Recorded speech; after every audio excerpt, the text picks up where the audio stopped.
Welcome back to Face the Nation. Husam Zomlot is the Palestinian Authority ambassador to the United Kingdom. He joins us from London this morning. Ambassador, thank you for joining us. You were most recently also the representative of the Palestinian Authority here in the United States. Secretary Blinken was in Ramallah today. There were no public statements made. Was this a tense meeting with your president? Yes, because there are differences. Our president demanded an immediate ceasefire to the atrocious, murderous assault by Israel on our civilians, on our people. This is not a war against Hamas. It's clear since it started, it's a war against our people, not only in Gaza, by the way, but also in the West Bank. 10,000 innocent civilians, almost half of them are children. And therefore, this is the key point now, not only because we want to stop the atrocities, the carnage, the deliberate killing of our people, but also we don't want this to spread over. Every minute we wait, there is a risk of spreading over.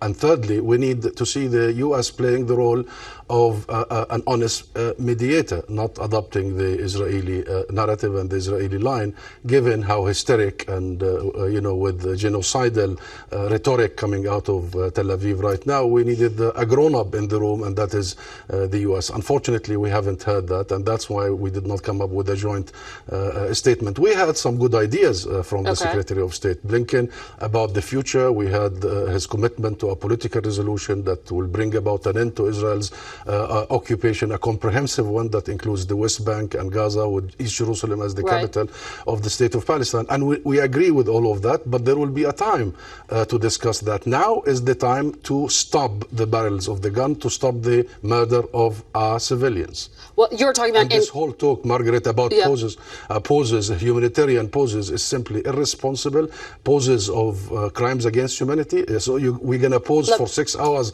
killing our children, and then we resume killing the children? I mean, this doesn't stand even international law. So yes, there are disagreements, and we seek more. Let me interrupt you here and say, the Deputy National Security Advisor to the President gave the Palestinian Authority credit for maintaining stability in the West Bank today.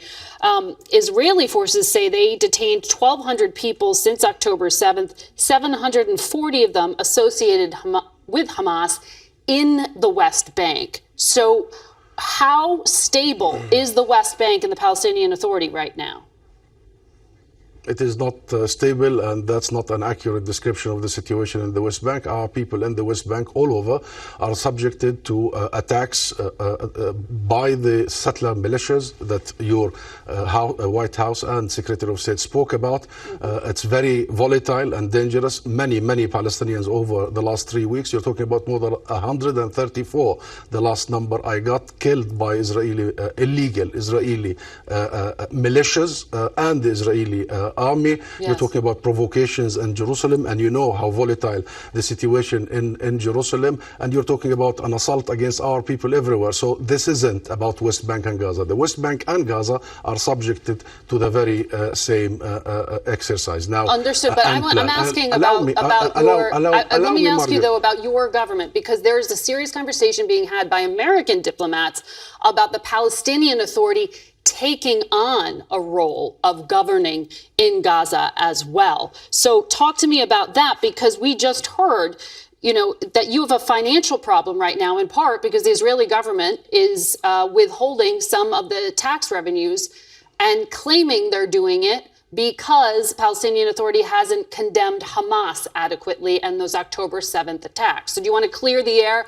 and clearly condemn the attack in Hamas today? No, I want to clear the record. First of all, the Palestinian Authority is not what represents the Palestinian people. It's the PLO.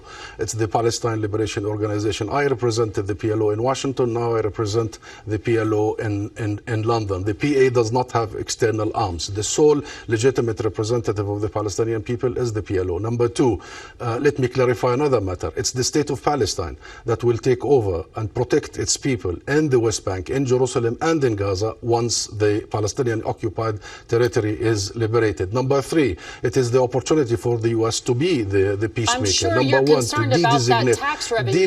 let me Do you want to clear the air and the PLO.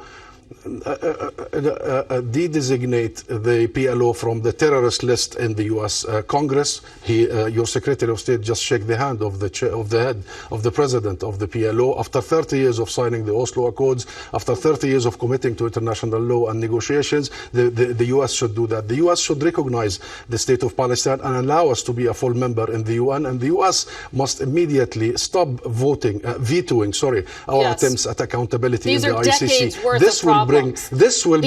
Decades worth of problems. I'm just asking about this one specific issue on October 7th and the tax revenue. Not decades. No, it's the result of us not really focusing on the root cause. This is the moment of the U.S. to play the role. I understand there are deep root causes, but on that specific condemnation, it would just be a very quick answer.